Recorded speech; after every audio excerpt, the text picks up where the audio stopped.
बहुत बहुत स्वागत है आपका इकोनॉमिक्स हिंदी विथ मैथ में। तो आज मैं आपके लिए लेकर आया हूँ क्लास 12th माइक्रो इकोनॉमिक्स का चैप्टर 7 यानी अध्याय 7, जो इसका नाम है रोजगार, समृद्धि, अनौपचारिकरण और यहाँ पर अन्य मुद्दे। तो यहाँ पर हम इस चैप्टर को डिटेल में पढ़ने वाले हैं। तो चलिए वीडियो को शुरू करते हैं, लेकिन उससे पहले अगर आप चैनल पर पहली बार आए हैं तो चैनल को सब्सक्राइब करके बेल आइकन जरूर दबा लें ताकि आपको ऐसी वीडियो मिलती रहें। तो चलिए वीडियो को शुरू करते हैं। इस चैप्टर में employment, growth and informalisation and other issues के बारे में चैप्टर है। तो चलिए शुरू करते हैं इंट्रोडक्शन से। तो 7.1 इंट्रोडक्शन, यानी इंट्रोडक्शन में क्या है, इसमें इंट्रोडक्शन जो दिया गया है इस चैप्टर किसके बारे में है, ये जो है रोजगार के बारे में है। तो सबसे पहला है इसमें रोजगार आएगा, समृद्धि, किस प्रकार से समृद्धि यानी लोगों का जीवन समृद्धि में है, और यहाँ पर अनौपचारिकरण क्या होता है, अन्य मुद्दे, ये सारी चीज़ें, इन सारी चीज़ों के बारे में जो है ये चैप्टर है। तो इसमें हम इंट्रोडक्शन में इन सब के बारे में जो है यहाँ पर देखेंगे। जैसे कि कार्य के बारे में महत्वपूर्ण बिंदु जैसे कुछ होते हैं, कार्य जो होते हैं, जैसे कि हम प्रस्तावना यहाँ पर जो होता है कि 7 चैप्टर है, इस 7 चैप्टर में हम कुछ इसके कार्य देखेंगे कि जो व्यक्ति होता है, देखिए क्या ना कोई व्यक्ति यानी कोई भी व्यक्ति हो, वो अपनी आजीविका अर्जित करने के लिए यानी रोजी रोटी कमाने के लिए कुछ ना कुछ कार्य करता है। तो वो कार्य क्या कहलाता है, वो क्या कहलाता है, क्यों करता है, वो आजीविका करने के लिए कहलाता है, यानी काम को करता है। तो कार्य के बारे में महत्वपूर्ण बिंदु, तो कार्य के बारे में देखेंगे। तो यहाँ पर कार्य, कोई ना व्यक्ति, प्रत्येक व्यक्ति कोई ना कोई कार्य करता है, और क्यों करता है, ताकि वो उससे आजीविका जीवित अर्जित कर सके, यानी जीवित रहने के लिए वो अपनी रोजी रोटी कमा सके, इसलिए वो क्या करता है, यहाँ पर जो है कार्य करता है। तो और दूसरी बात कहें, दूसरी बात क्या है कार्य के बारे में, कि कुछ व्यक्ति होते हैं जो कि विरासत में मुद्रा मिलती है, यानी विरासत में उन्हें काम मिलता है, जैसे कि उनके पिताजी कुछ काम करते थे और उनके पिताजी से उसके पुत्र को जो है वही काम मिल जाता है, आसानी से उन्हें कार्य प्राप्त हो जाता है। तो इस तरह से हो जाता है, और आगे भी बहुत सारी चीज़ें हैं इस चैप्टर में, हम डिटेल में इसमें डिस्कस करेंगे। तो चलिए यहाँ पर आप वीडियो में बने रहिए और देखते रहिए हमारे साथ। यहाँ पर चलिए देखते हैं, यहाँ पर जो होता है प्रत्येक कार्यशील व्यक्ति जो होता है, प्रत्येक कार्यशील व्यक्ति यानी विभिन्न आर्थिक गतिविधियों में संलग्न होता है और राष्ट्रीय आय में योगदान देता है। तो आप जानते हैं जो भी व्यक्ति है भारत में रहता है, तो भारत में क्या है, जो भी व्यक्ति काम करेगा तो उसकी जो काम करेगा ना, तो वो जो काम है उसका राष्ट्रीय आय में जुड़ जाएगा। यानी हर एक व्यक्ति जो भारत में रहता है और वो काम करता है, तो भारत की राष्ट्रीय आय में उसका जो है उसकी कमाई को जोड़ा जाएगा। तो यहाँ पर कहने का यही मतलब है। तो चलिए अब देखते हैं 7.2 आधारभूत अवधारणाएं, यानी बेसिक कॉन्सेप्ट क्या होते हैं। इस चैप्टर में जो बेसिक कॉन्सेप्ट हैं उनके बारे में देखेंगे। तो बेसिक कॉन्सेप्ट क्या है, यहाँ पर देखिए बेसिक कॉन्सेप्ट ये है कि श्रमिक का, देखिए श्रमिकों में किन्हें सम्मिलित किया जाए। सबसे पहले कि यहाँ पर किसे हम श्रमिक में सम्मिलित करेंगे, तो यहाँ पर जो है 3 चीज़ें होती हैं। आधारभूत अवधारणाएं क्या हैं, आधारभूत अवधारणाएं में 3 चीज़ें आती हैं, जैसे कि पहला आता है श्रमिक, दूसरा आता है कार्यबल, श्रम बल, और तीसरा आता है कार्यबल। चलिए इसको और अच्छे से समझते हैं और बेहतर से समझते हैं, ठीक है। तो यहाँ पर देखिए सबसे पहली चीज़ जो आती है, यहाँ पर आता है सबसे पहला जो है उसे कहते हैं हम श्रम बल, श्रम बल। तो पहली चीज़ होगी हमारी श्रम बल। दूसरी चीज़ जो आ रही है वो उसे कहते हैं, यहाँ पर जो कहेंगे पहला जो है, यहाँ पर जो श्रम बल है वो दूसरा है, और यहाँ पर जो ये जो तीसरी चीज़ है हमारी, यहाँ पर पहली चीज़ जो अलग है, पहली चीज़ क्या है हमारी, यहाँ पर लिख देता हूँ, पहली चीज़ है श्रमिक। जो पहली चीज़ है वो श्रमिक है, और यहाँ पर जो अवधारणा है, आधारभूत अवधारणाओं में 3 चीज़ें आती हैं बेसिकली। कौन कौन सी, पहली होती है श्रमिक, दूसरा होता है श्रम बल, और तीसरा होता है कार्यबल। तो यहाँ पर कार्यबल लिख लेते हैं, कार्यबल। तो चलिए मैंने कार्यबल भी लिख लिया। तो यहाँ पर 3 चीज़ें आती हैं, श्रमिक, श्रम बल और कार्यबल, ये तीनों चीज़ें इसमें सम्मिलित होती हैं, ठीक है। तो अब हम इसमें विस्तार से पढ़ने वाले हैं और समझने वाले हैं श्रमिक क्या होता है, श्रम बल क्या होता है, कार्यबल क्या होता है, और इन तीनों में अंतर क्या क्या होता है। तो इस वीडियो में हम विस्तार से समझेंगे और देखेंगे। तो सबसे पहले हम यहाँ पर देख लेते हैं कि अब बात करते हैं, सबसे पहले श्रमिक की बात करते हैं, श्रमिक की बात करते हैं। सबसे पहले हम देखिए इन तीनों के बारे में समझना चाह रहे हैं, श्रमिक की बात करेंगे सबसे पहले कि श्रमिक होता क्या है। तो देखिए परिभाषा के अनुसार हम कह सकते हैं श्रमिक, देखिए श्रमिक वह व्यक्ति होता है जो जीविका अर्जित करने के लिए जो है किसी आर्थिक गतिविधि में संलग्न होता है। कहने का मतलब है श्रमिक वह व्यक्ति है जो आजीविका अर्जित करने के लिए किसी आर्थिक गतिविधि में संलग्न है। क्या कहने का मतलब यहाँ पर देखिए, यहाँ पर देखिए प्रत्येक व्यक्ति, मान लीजिए प्रत्येक कोई भी व्यक्ति है, जब कोई भी व्यक्ति या मान लीजिए एक परिवार है, तो कोई भी व्यक्ति ये परिवार है, मैं यहाँ पर आपको समझाता हूँ परिवार, तो ये क्या है, ये परिवार है। और परिवार में अगर मान लीजिए कमाने वाले लोग हैं यानी काम करने वाले लोग हैं, ऐसे लोग हैं जो 18 वर्ष से ऊपर हैं और वो काम कर सकते हैं और काम करने के लिए इच्छुक हैं और योग्य भी हैं, तो यहाँ पर जो काम करेगा ना प्रत्येक व्यक्ति जो कि मान लीजिए यहाँ पर ये परिवार है, ठीक है, मान अब यहाँ पर जो है इस परिवार में एक व्यक्ति है, इनके पिताजी, ठीक है, अब ये काम करते हैं, इनके पिताजी काम करते हैं और ये क्या कर रहे हैं, अब काम पर जा रहे हैं, तो ये आजीविका अर्जित कर रहे हैं, यानी ये मतलब जा रहे हैं, अब मजदूरी कर रहे हैं, मान लीजिए मजदूरी। देखो यहाँ पर देखिए, यहाँ पर क्या है, ये व्यक्ति जो है अपने परिवार का पालन पोषण करने के लिए यहाँ पर कार्य करता है मजदूरी का, और मजदूरी काम करके इसको पैसा मिलता है, और ताकि ये अपना जो उससे ये क्या करता है अपने यहाँ पर परिवार को यहाँ पेट भरने के लिए भोजन देता है, तो ये काम करता है। तो यहाँ पर जो ये काम कर रहा है ना व्यक्ति, ये जो काम कर रहा है व्यक्ति, तो यही व्यक्ति है श्रमिक कहलाता है। तो ये मजदूरी करेगा तो ये व्यक्ति ही श्रमिक है, जो काम करता है, जो व्यक्ति काम करता है उसे क्या कहते हैं, श्रमिक कहते हैं। ठीक है, आई होप यहाँ पर श्रमिक पता चला होगा, यानी श्रमिक कहते हैं। तो हम क्या कह सकते हैं कि श्रमिक वह व्यक्ति होता है जो अपनी आजीविका अर्जित करने के लिए, यानी अपने जीवित रहने के लिए, मान लीजिए ये परिवार बड़ा हो जाता है, ये सारे व्यक्ति अलग अलग हो जाते हैं, और ये व्यक्ति यहाँ पर ये अलग आ गया, अब ये अलग हो गया, ये भी अलग हो गया, तीनों सारे व्यक्ति अलग अलग हो गए। अब मान लीजिए यहाँ पर ये कमाने वाला ये अपना कमा रहा है, इसको अलग अलग कर दिया, तो ये व्यक्ति कहीं जाके काम करेगा, ये कहीं जाकर काम करेगा, ये कहीं जाकर काम करेगा। तो ये क्यों काम करेगा, क्योंकि अब ये अलग हो गया है, अब इसको पैसे नहीं मिल रहे हैं, तो यहाँ पर अब पैसे नहीं मिल रहे हैं, तो अपनी रोजी रोटी कमाने के लिए, अपना पेट भरने के लिए कहीं ना कहीं काम करेगा, मजदूरी के रूप में करेगा, किसी न किसी रूप में ये काम करेगा। तो जब ये काम करेंगे, ये व्यक्ति जो काम करेंगे, तो अपना जो है आजीविका अर्जित, क्यों काम करेंगे, क्योंकि ये आजीविका अर्जित करने के लिए। तो जब व्यक्ति अपनी आजीविका अर्जित करने के लिए कार्य करता है और ऐसे में आर्थिक गतिविधि से संलग्न होता है, तो उसे हम कहते हैं श्रमिक, यानी जो व्यक्ति ऐसा काम करेगा वो श्रमिक कहलाएगा। आई होप यहाँ पर आपको ये समझ आ गया हो श्रमिक कौन होता है। श्रमिक वह व्यक्ति होता है जो आजीविका अर्जित करने के लिए किसी न किसी आर्थिक गतिविधि में संलग्न होता है, मतलब जुड़ा होता है, उस पर काम कर रहा होता है। तो चलिए अब देखते हैं श्रम बल क्या होता है। अब देखिए यहाँ पर लोग कंफ्यूज हो जाते हैं कि श्रम बल और जो है कार्य बल एक ही चीज़ है। नहीं, आप जो ध्यान रखिए, क्वेश्चन में भी पेपर में भी आ जाता है कि ये श्रम बल और कार्य बल, इनमें डिफरेंस भी आ जाता है। और कभी कभी ये बताइए किसका उदाहरण है, उदाहरण दे देगा कि श्रम बल का उदाहरण है या कार्य बल का उदाहरण है, तो आप कंफ्यूज हो जाएंगे कि किस में रखेंगे इसको। तो यहाँ पर मैं आपको इस तरह से क्लियर कर दूंगा दोनों को। यहाँ पर श्रमिक तो क्लियर हो ही गया, जो व्यक्ति अपनी आजीविका अर्जित करने के लिए किसी जो है आर्थिक गतिविधि से संलग्न है उसे हम श्रमिक कहते हैं। और यहाँ पर जो है श्रम बल की बात करें तो श्रम बल आपको बताता हूँ और कार्यबल बताता हूँ। इन दोनों को जो है अच्छे से मैं आपको एक बार और यहाँ पर बता देता हूँ कि क्या होता है। अब देखिए, चलिए श्रम बल समझते हैं। सबसे पहले श्रम बल को समझते हैं और श्रमिक को समझते हैं।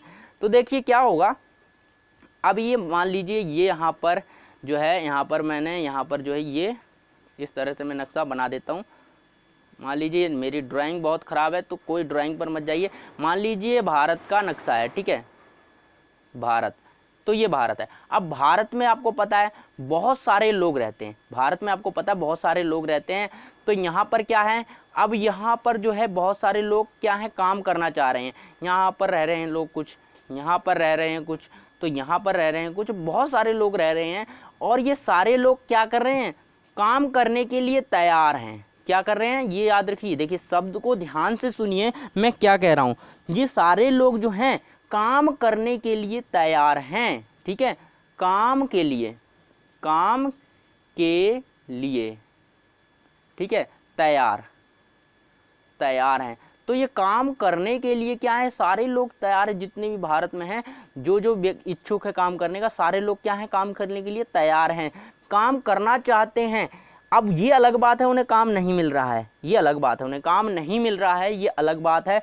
लेकिन मैं कह रहा हूँ कि यहाँ पर काम करने के लिए सभी लोग तैयार हैं, कि वो कोई ना कोई काम करना चाहते हैं, ठीक है, तैयार बैठे हुए हैं। मतलब कि ये बोल रहे हैं कि आओ भैया हमें लेकर जाओ, हम काम करेंगे। तो ये तैयार हैं पूरी तरह से काम करने के लिए। लेकिन इनको क्या होता है, कभी कभी काम नहीं मिलता है। मान लीजिए यहाँ कहीं 2 लोगों की ज़रूरत है, 2 लोगों को लेकर चले गए। अब यहाँ पर ये 2 लोग तो रह गए ना बेचारे, ये लेकिन ये भी काम करना चाह रहे थे, लेकिन यहाँ पर 2 लोगों को लेकर चले गए। तो ये सारे लोग काम करने के तैयार हैं, लेकिन काम मिले सबको ये ज़रूरी नहीं, ठीक है। अब बात करते हैं यहाँ पर, मैं अभी तक मैंने बताया नहीं कि श्रम बल और कार्यबल क्या है। तो मैं आपको जो है इसको ध्यान से देखिए, आपको जो है क्लियर हो जाएगा कि श्रम बल क्या है और कार्यबल क्या है। अब मैं आपको बताता हूँ, जैसे कि यहाँ पर ये दोनों, एक व्यक्ति आया जिसे 2 लोगों की ज़रूरत है काम के लिए, ठीक है, 2 लोगों की ज़रूरत है। अब ये गया इनके पास, इन 2 लोगों को काम पर रख लिया। अब ये 4 बैठे थे, तैयार थे कि हमें काम चाहिए, बिल्कुल हम तैयार हैं, लेकिन इसको ज़रूरत थी 2 लोगों की, और इसने 2 लोगों को काम पर रख लिया, यहाँ से लेकर गया। अब ये 2 लोग तो बेचारे क्या करेंगे, ये 2 लोग तो बेचारे बेरोजगार हो गए, मतलब इनको काम मिला ही नहीं। तो ऐसी स्थिति में क्या होगा, देखिए अब मैं बता रहा हूँ, ये जो सारे लोग हैं जो काम करने के लिए तैयार हैं, जितने भी लोग हों देश में, कहीं पर भी जितने भी लोग हों जो काम करने के लिए तैयार होते हैं ना, उन्हें बोलते हैं श्रम बल, श्रम बल। तो मैं इसीलिए कह रहा था, इस पर जोर दे रहा था कि जो काम करने के लिए तैयार होता है, जो व्यक्ति, यानी सभी लोग जब काम करने के लिए तैयार हों तो उसे कहते हैं श्रम बल। जितने भी लोग हैं वो काम करने के लिए तैयार हैं, भले उन्हें रोजगार मिले ना मिले, लेकिन वो तैयार बैठे हैं कि हम काम करेंगे, ठीक है, तो वो श्रम बल हैं। अब देखिए, अब कार्यबल क्या है, अब कार्यबल क्या है, देखिए यहाँ पर जो है इस व्यक्ति को 2 लोगों की जरूरत थी, ये लेकर चला गया, लेकिन यहाँ पर ये 2 व्यक्ति बेरोजगार हो गए। तो यहाँ पर कार्यबल क्या हुआ, कार्यबल ये हुआ कि जो 2 लोग हैं ना, जितने व्यक्ति वास्तव में कार्य करने के इच्छुक हैं, तैयार हैं और कार्य को कर रहे हैं। देखो, जितने व्यक्ति कार्य कर रहे हैं, यानी हम लिखेंगे कार्य कर रहे हैं। तो जो व्यक्ति कार्य कर रहे हैं यानी काम पर लगे हुए हैं, जो व्यक्ति कार्य कर रहे हैं, कार्य को जारी रखा है, जो कि काम में लगे हुए हैं, रोजगार मिला हुआ है, उन्हें कहेंगे हम कार्यबल। क्या कहेंगे, कार्यबल बोलेंगे। तो आई होप यहाँ पर आपको समझ में आ गया। अब देखिए दोबारा बता देता हूँ, श्रम बल क्या है, कार्यबल क्या है। देखिए यहाँ पर जितने व्यक्ति काम करने के लिए तैयार हैं वो सभी क्या हैं, श्रम बल हैं, यानी इस काम के लिए उपलब्ध हैं। जितने व्यक्ति काम के लिए उपलब्ध हैं वो श्रम बल हैं, सभी व्यक्ति। लेकिन जितने व्यक्ति वास्तव में काम को कर रहे हैं और लगे हुए हैं काम में, उसे हम कार्यबल कहते हैं। आई होप यहाँ पर आपको ये क्लियर हो गया होगा, यहाँ पर कोई डाउट नहीं होगा। अगर क्लियर हो गया तो वीडियो को लाइक करें, और पहली बार चैनल पर तो सब्सक्राइब तो कर ही लेना। तो चलिए देखते हैं हम आगे, ठीक है। आई होप यहाँ पर समझ में आ गया होगा। अब देखिए, श्रमिकों में किन्हें शामिल किया जाता है। अब यहाँ पर एक क्वेश्चन उठता है कि श्रमिकों में किन्हें शामिल किया जाए। तो श्रमिक वे व्यक्ति होते हैं, आपको पता है, जो काम करते हैं आजीविका के लिए और आर्थिक गतिविधि से संलग्न होते हैं। और यहाँ पर जो है इन्हें जो है किन्हें सम्मिलित करेंगे, जो कि यहाँ पर जो क्या करते हैं, भुगतान लेते हैं, यानी पैसा लेते हैं, उसके बदले में काम करते हैं, उन्हें हम श्रमिक में सम्मिलित कर लेंगे। ठीक है, यहाँ पर श्रमिक में सम्मिलित हो जाएंगे। आर्थिक गतिविधि में जो संलग्न हैं उन्हें श्रमिक में सम्मिलित करेंगे। जो भुगतान लेकर यानी पैसा लेकर काम करते हैं वो श्रमिक कहलाएंगे। भारत में रोजगार का स्वरूप बहुमुखी है। कहने का मतलब है जो है यहाँ पर उचित मजदूरी प्राप्त नहीं होती है, यानी अलग अलग प्रकार से जो है भारत में रोजगार होता है। जैसे कि मौसमी श्रमिक होते हैं भारत में, तो मौसम के अनुसार भी रोजगार मिलता है और यहाँ पर उचित मजदूरी प्राप्त नहीं होती लोगों को। तो बहुत सारे बहुरूप हैं यहाँ पर, आप देख सकते हैं। उसके बाद यहाँ पर श्रमिकों की संख्या जो भारत में है, श्रमिकों की संख्या जो है यहाँ पर देखेंगे। अगर मैं बात करूं भारत में 2011 और 12 के बारे में, कि भारत में कितने श्रमिकों की संख्या थी, तो कुल यहाँ पर जो है 473 मिलियन थी। ठीक है, 473 बिलियन संख्या थी यहाँ पर 2011 और 12 के आंकड़ों के अनुसार। यहाँ पर आगे बात करें तो कुल श्रमिकों का लगभग 70% जो है पुरुष श्रमिक हैं और महिलाओं की संख्या जो है अभी भी कम है। बड़ी संख्या में जो उत्पादक गतिविधियों में योगदान देते हैं यहाँ पर महिलाएं जो होती हैं ना, यहाँ पर क्या करती हैं, वो ज़्यादातर जो है उत्पादक गतिविधियों में योगदान दे रही हैं। ठीक है, अब यहाँ पर ये हमारा यहाँ पर समाप्त हो गया इतना 7.2। तो यही था, इसमें अवधारणाएं थी। तो बेसिक जो है मेन चीज़ें हैं आपको जो है ये तो याद रखनी है कि श्रम बल क्या होता है, श्रमिक क्या होता है और यहाँ पर कार्यबल क्या होता है। आई होप यहाँ पर आप समझ गए होंगे। आगे बढ़ते हैं वीडियो में। श्रम बल लेबर, जो कि मैंने आपको पहले ही बता दिया, तो इसी बारे में है। अभी देखिए श्रम बल की बात करेंगे। श्रम बल जितने व्यक्ति काम करने के लिए तैयार हैं, जैसा कि मैंने आपको यहाँ पर इस एग्जाम्पल में बताया कि जितने व्यक्ति काम करने के लिए तैयार हैं पूरे, चाहे उन्हें काम मिला हो ना मिला हो, लेकिन काम करने के लिए तैयार हैं, तो वो कहलाएंगे श्रम बल। ठीक है, श्रम बल जो काम करने के लिए इच्छुक हैं, उपलब्ध हैं और योग्य हैं, और यहाँ पर श्रम बल करें। श्रम बल की जो है गणना कैसे करेंगे, तो गणना ऐसे ही करेंगे। तो श्रम बल की गणना कैसे कर सकते हैं, श्रम बल की गणना का एक फॉर्मूला है, चलिए वो भी देख लेते हैं। श्रम बल बराबर होता है, देखिए अब मैं बात करूंगा श्रम बल। श्रम बल कैसे होता है, श्रम बल बराबर होगा, देखिए कैसे, कार्यरत व्यक्ति। हम श्रम बल में क्या होता है, कार्यरत व्यक्ति, यहाँ पर कार्यरत व्यक्ति, कार्यरत व्यक्ति, जो व्यक्ति कार्य में लगे हुए हैं। अब हम कार्यरत व्यक्ति में क्या करेंगे, जोड़ देंगे। किसको जोड़ देंगे, यानी कार्य जो ढूंढ रहे हैं, कार्य खोज रहे व्यक्ति। ठीक है, कार्य हम लिख देंगे खोज रहे व्यक्ति। तो यहाँ पर जो व्यक्ति कार्य को खोज रहे हैं, जो कार्य पर लगे हुए हैं पहले से, वो व्यक्ति, और साथ में कार्य को खोज रहे हैं, जैसे मैंने कहा वो सभी व्यक्ति जो कार्य करने के लिए तैयार हैं, भले उनको काम मिला हो ना मिला हो, श्रम बल है। तो यहाँ पर जो कार्य में लगे हुए हैं और जो कार्य को खोज रहे हैं, इच्छुक है, करना चाहते हैं, वो सब श्रम बल में आएंगे। लेकिन यहाँ पर अगर इनकी बात करें, खाली ये चीज़, ये केवल कार्यबल है। क्या है, ये कार्यबल है, जो व्यक्ति वास्तव में काम में लगे हुए हैं, कार्यरत व्यक्ति। तो आई होप यहाँ पर समझ आया। उसके बाद श्रम बल सहभागिता दर। श्रम बल सहभागिता दर क्या है, श्रम बल सहभागिता दर के बारे में देखते हैं और इसके बारे में जान लेते हैं। श्रम बल सहभागिता दर क्या होती है, श्रम बल का कुल जनसंख्या से अनुपात श्रम बल सहभागिता दर कहलाती है। यानी मतलब अगर हम कुल जनसंख्या से अनुपात निकालेंगे इस श्रम बल का कुल जनसंख्या से, देश में जितनी भी जनसंख्या उसकी कुल जनसंख्या से जब हम अनुपात निकालेंगे तो उसे कहेंगे श्रम बल सहभागिता दर। तो 1 नंबर में आ सकता है ये क्वेश्चन, तो आप याद रखें। अब बात करते हैं कार्यबल की, यानी वर्क फोर्स क्या होगा, ये लेबर फोर्स था, और वर्क फोर्स की बात करेंगे। वर्क फोर्स में क्या होता है, यानी कार्यबल क्या होता है, जैसे कि मैंने आपको बताया ही, जो व्यक्ति वास्तव में काम में लगे हुए हैं वो कार्यबल हैं। ठीक है, तो यहाँ पर आपको कार्यबल तो पता ही चल गया। अब देखिए बेरोजगार व्यक्तियों की गणना, बेरोजगार जो व्यक्ति होते हैं उनकी गणना कैसे करते हैं। तो मैंने आपको बताया कि कार्यबल क्या है, कार्यबल क्या है, ये देखिए काम को ढूंढ रहे हैं, यहाँ पर क्या है, ये व्यक्ति काम को ढूंढ रहे हैं, इनको मिला नहीं। श्रम बल का फॉर्मूला क्या, हम इससे ही निकालेंगे। श्रम बल का फॉर्मूला है कि जो व्यक्ति काम को ढूंढ रहे हैं यहाँ पर, और व्यक्ति जो काम कर रहे हैं यानी मिला हुआ काम, तो हम क्या करेंगे, जो व्यक्ति काम को ढूंढ रहे हैं यानी ये बेरोजगार हैं, बेरोजगार यानी इन व्यक्तियों को काम मिला ही नहीं है, ये बेरोजगार हैं, अभी ढूंढ रहे हैं। कौन काम ढूंढता है, जो बेरोजगार होता है। तो यहाँ पर ये काम ढूंढ रहे हैं, मिला नहीं है, तो हम क्या करेंगे, इनको इनकी निकालनी है, मतलब ये निकालनी है, बेरोजगार व्यक्ति निकालना है कि बेरोजगार व्यक्तियों की गणना कैसे करना है। तो कैसे करेंगे बेरोजगार व्यक्तियों की गणना, देखिए यहाँ पर जो है श्रम बल है, ये श्रम बल व्यक्तियों के कार्य लगे हुए हैं, जो भी व्यक्ति इधर ले जाएंगे। तो अगर मैं यहाँ पर श्रम बल में से माइनस कर दूं कार्यरत व्यक्ति, तो ठीक है, कार्यरत व्यक्ति, तब हमें ये फॉर्मूला मिल जाएगा बेरोजगार। ठीक है, इस तरह से बेरोजगार मिल जाएगा। तो यहाँ पर देख सकते हैं श्रम बल में से जैसे ही हम कार्यबल घटा देंगे तो यहाँ पर जो है आ जाएगा बेरोजगार। कार्यबल क्या होता है, कार्यबल का मतलब है कार्य में लगे हुए व्यक्ति। ठीक है, तो ये कार्यबल है। तो यही चीज़ है यहाँ पर आपको, आई होप यहाँ पर आपको पूरी तरह से ये समझ में आ गया कि किस तरह से जो है कार्यबल होता है, कार्यबल में व्यक्ति होते हैं।